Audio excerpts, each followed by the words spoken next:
So back to Activist Mommy's blog. I covered this last week. I covered it the week before too, but this article was too interesting to not cover. Statue of Moloch, god of child sacrifice, erected at Roman Colosseum. Let's give this a read and see what it has to say.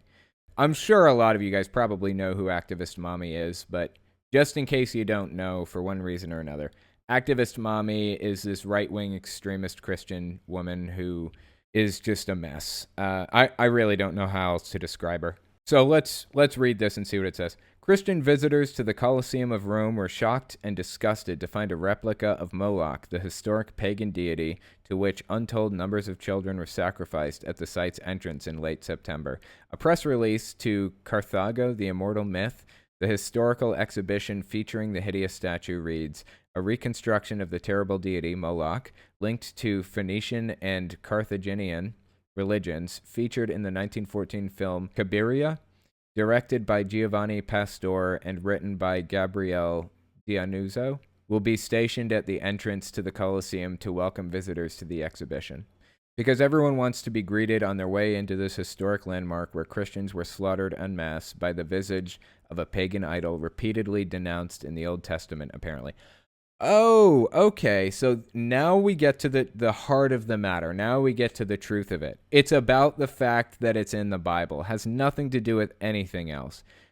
This is a historical thing.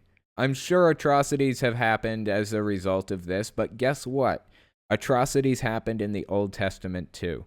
In the New Testament, atrocities happened from the Bible. The God of the Bible committed atrocities. So if you don't like what happened in the name of this historical figure, this historical statue, then we're just going to have to throw out anything Jesus related, anything God related. Just get rid of it because really, really bad stuff happened. I'm sure that we all recognize that, or at least most people do. But I'm not opposed to the Bible's existence or any of that stuff. In fact, I think it should exist as an example of what not to do. It's a piece of history. It's a piece of human history. You can't throw it out because you don't like what it says. Or you can't throw it out because you don't like what happened to it. Everybody at some point studies 1940s Germany. I think in 8th grade maybe. I don't know. I didn't have an 8th grade. Long story. Anyways, I understand that they study it in 8th grade. And I'm so 100% for that. I think it's fantastic that people are learning about this stuff, that people are aware of what's happening and aware of what transpired and how it transpired and all that. It's a good thing that we have the records of this stuff that happened so we don't forget and repeat it. And it's a piece of history, bottom line. I have no issue with this statue existing. It is a piece of history. It represents a piece of history. But because it was specifically mentioned in the Bible, she's got a big issue with it. According to LifeSite, the idol was especially upsetting to the Colosseum's Catholic visitors as it was erected 9 days before the Amazon Synod and the resultant scandal of the Pachamama idol, another pagan deity who received child sacrifices at the Vatican. I'm sorry you don't like anything pagan. If that's the issue, stop wearing wedding rings. Stop using Christmas trees or wreaths or any of that other stuff. Stop toasting at weddings. You have no idea how much of human society came from paganism. Basically everything. It's like rife with pagan practices. That's just because paganism is in human history and we are the result of that human history. Here we are, the end of the line so far. And every piece of culture has influenced every other piece of culture in some way, pretty much. So, anyway, if you don't like paganism, then stop wearing wedding rings. Stop toasting at your wedding. But there's a whole bunch of really, really specific stuff. I'm trying to remember what it is. I gotta find it.